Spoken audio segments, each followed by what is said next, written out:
I'm gonna ask for your help. I need to get back into the shop and build a couple of projects, and I've got 5 of them, but I can't decide what to do next. So I'm basically looking for the viewers to vote. Let me know which one you'd like to see for my next build. I have a guess on what I think it's going to be, but I'm curious to see if in fact I'm correct. So this first one, this is a lamp that I built about a year ago, made from hickory. This has got a stainless steel base and the rest is all hickory. It's a pretty cool lamp. I get a lot of compliments on it, and I need to make one for my mother-in-law. So this one's on the list of potentials. My channel is targeted mainly for beginners to intermediate. I don't have any fancy tools. I've got lots of tools, but I don't have a CNC. I don't have all those big fancy tools that a lot of the YouTube videos have.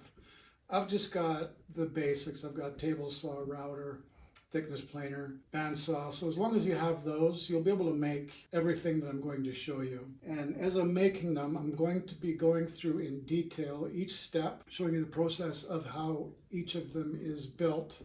And as I go through and utilize tips and tricks and shortcuts that I've learned over the last 30 years, which is ridiculous, I'll be explaining the tips and shortcuts as we go. If you'd like for me to build this as my next project, in the comments, all you have to put in the comments is just a number if you want. If you want to leave more details, that's great. Number 2. So this is just a little cabinet, pretty straightforward, made out of pine all the way around.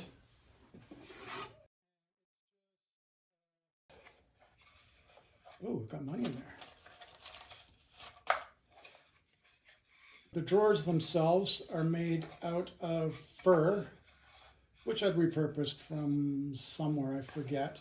And these fronts are actually made from repurposed farm wood. I've got a cousin that has a farm out west of me, and they tore down a barn that they had. So it was like 100 years old. So I've got a whole bunch of more of this wood that I can use. So it's pretty straightforward. I'll just pull out the drawers so you can see how it's put together. I'll probably dado the next one just to give it a bit more strength.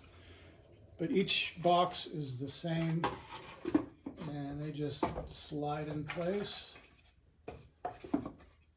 This one's got finger joints or box joints, depending on what you call them. And I'll do the same thing again on the next one. So this is item number 2. If you want me to build this next, put a number 2 in the comments.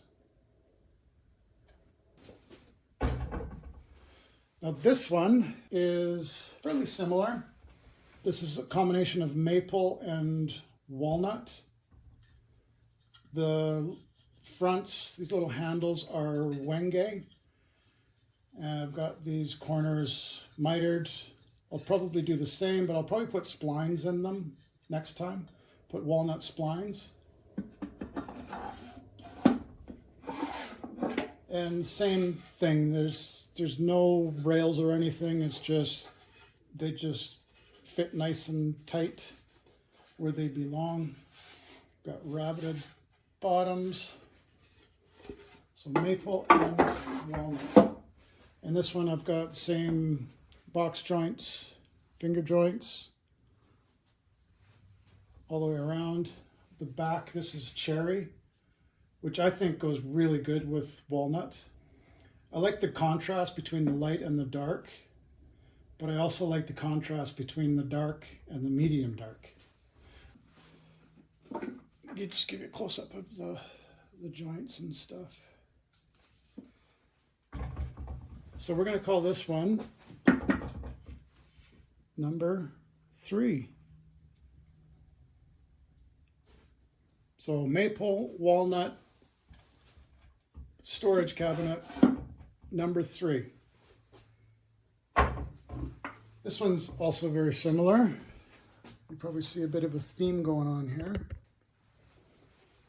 This one's all made out of maple. Again, it's got the mitered corners, little handle made out of, I'm going to say that's oak.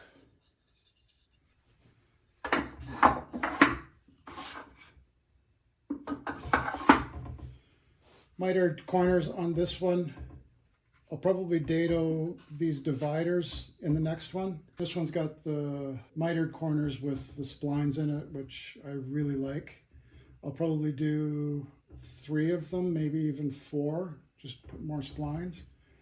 And this one's actually got a cedar back on it, only because I had some cedar lying around that I wanted to use up. So this one is number 4. So if you want to see this one, choose number 4.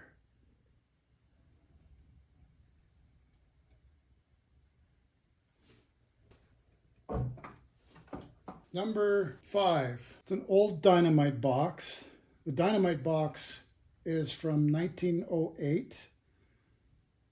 All the wood, this was also from the Dynamite box, so I've repurposed it into this little storage cabinet. These drawer fronts are the same fronts as the other little cabinet, which is the repurposed farm wood. And these little pull knob handles, I just made those myself, just out of a dowel. And I believe that's maple. So maple. And this is actually just plywood, 1/8" plywood. It's got a dado on the bottom for the runner to run in. Because I didn't want it to be too tight, these drawers, but I wanted them to be flush in the middle and on the outsides. But other than that, each drawer is built the same.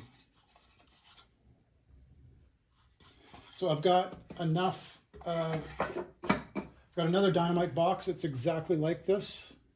So I've got enough material to make another one of these. So this is item number 5. I'll show you the top.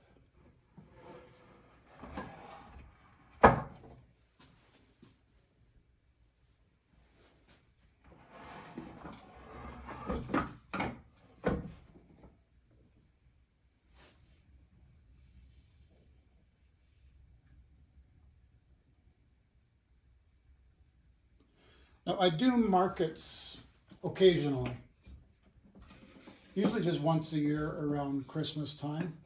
Now this Dynamite box I got from my great aunt as a gift, so this one isn't for sale, but I do take it to markets as a display to show people what can be repurposed. And if they have a Dynamite box and want one of these, I can make it for them.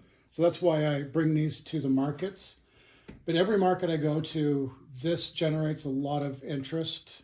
And I've been offered as much as $800 for it, but I just can't sell it. There's no price that would sell it. The box itself came from my great aunt, and the front came from, as I said, a cousin of mine as a farmhouse. There's a lot of family ties with this one. But it's one of my favorite projects that I've ever built. So if you want the Dynamite box, choose number 5 or write number 5 in the comments. And again, if you have any questions on any of these, just shoot them in the comments and I will get back to you right away. Obviously, if you have any comments, leave comments. I love to see them.